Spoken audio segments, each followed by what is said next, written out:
Immortal is Death, a short story by Shaji John. A middle-aged man was hurrying along the road in that morning to reach his place of business as early as possible. Oh, get lost, you bad omen. He came to a halt on seeing a few coffins which were displayed in front of a coffin shop. You eagerly wait for death to have your sale. Death means the sale of more coffins and thus more profit, he barked at the coffin seller. If what you say is true, the thousands who had died due to tsunami would have enjoyed the luxury of being buried in the coffins. You know those corpses did not enjoy that last rite. Thousands were hurled together into the pits, said the coffin seller. Then why do you run this deadly shop? Circumstances forced me, setting the eyes at the faraway hills, which hid the rising sun, the old coffin seller said. I took up this work when I was just 15 years old. There was widespread poverty in that time and people were dying of poverty. It affected our family too. Insufficient food made me weak and pale. People were dying everywhere. I thought about my death. People did not have a penny even to do the burial. I don't have time to hear the story of a coffin and its seller. I am hurrying, the middle-aged interrupted. Unfinished stories cause more tension than the finished stories, saying the coffin seller continued. In those days we had to walk 12 kilometers to get a coffin. I did not want my people in trouble because of the absence of a coffin to bury me. I harnessed all my strength left in me and gathered all the bit of wooden pieces available at home and went on making a coffin for me. But before it became useful for me, it had turned useful for someone. Indeed, I got a coin in return. Thus the making and selling of coffins started, and those coffins have been helping you and your family not to be buried, the middle-aged man again interrupted. Since then I made thousands of coffins. But every coffin was made keeping my corpse in mind. In fact, for the last 60 years I have been making a coffin for my corpse, the old man clarified. Nevertheless, no coffin turned to be yours. You make a living out of this, the middle-aged remarked. I pray let this one at least be mine. It has significance. It is the 20,001st coffin of me. Maybe, as every coffin from you, this one also searches for a victim. No, no, I do not want to be near to it, frightened the middle-aged edged back. His reddened face became in the grip of tight muscles. It is you who bring death, your coffin brings death, see. See, that coffin beckons me. The middle-aged was looking aghast. I cursed that moment that prompted to take up the decision to go along this shortcut route. No, no, I do not want to open the shop today. If I open, it is definitely a loss, a terrible loss. As he edged back he got struck against someone's back.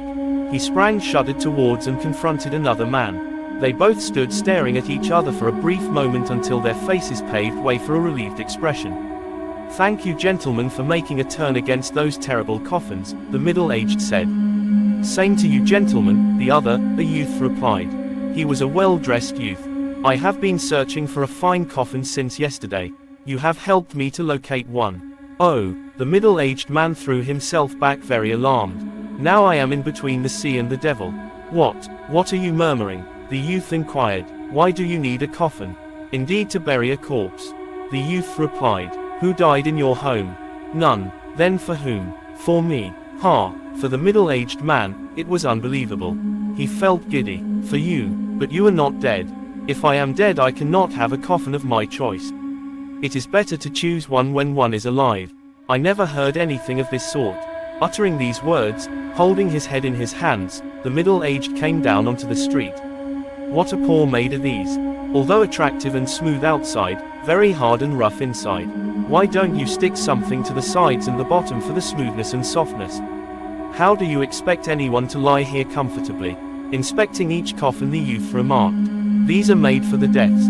They don't have the life to feel comfort, the old coffin maker replied gently. But I have the life, the youth shot back in reply. The coffins are brought for others. The people take home those, no matter however made are those. If people start choosing their coffins in their lifetime, I would not be able to satisfy a single one's demand. Better I should quit this profession. The coffin maker clarified. Anyway, I am taking one. I will make the necessary adjustments such as to suit my comfort. The coffin maker did not say a word. Simply he smiled in reply. After thorough checking, the youth finally selected one and paid for the bill. He had the coffin lifted up onto his shoulder, one arm around the coffin and the other in his trousers pocket, and strode away. Hey, Hey, hello man. Have you become a statue? You might have seen who brings death. The coffin maker cried at the middle-aged man who was yet squatting at the roadside, his head propped up. This coffin I make is the 20,001st one. I shall be lucky if I am buried in this, the coffin maker once again expressed his wish. You are a fox who makes a profit out of deaths. Still the middle-aged was irritated with the coffin maker. If profit is my motive, I would have made my son join this work. I left him to do another work. He makes cradles instead. You may find his shop a little away, along this same route. When you are a yaman, your son is a brahma, saying the middle-aged man got up and slowly moved along the route he came through. After a few days, there was a burial procession passing along the side of the main road. The middle-aged man who happened to be passing along that main road stopped and watched the people in the procession. He noticed that the old coffin maker was one among the persons who carried the coffin. He was stunned. Who is it dead? He inquired to one in the procession. It is the only son of the coffin maker. He had a heart attack last night, he replied and hurried. The Brahma is dead, the middle-aged man said and sighed. Please share and subscribe this YouTube channel. Thank you.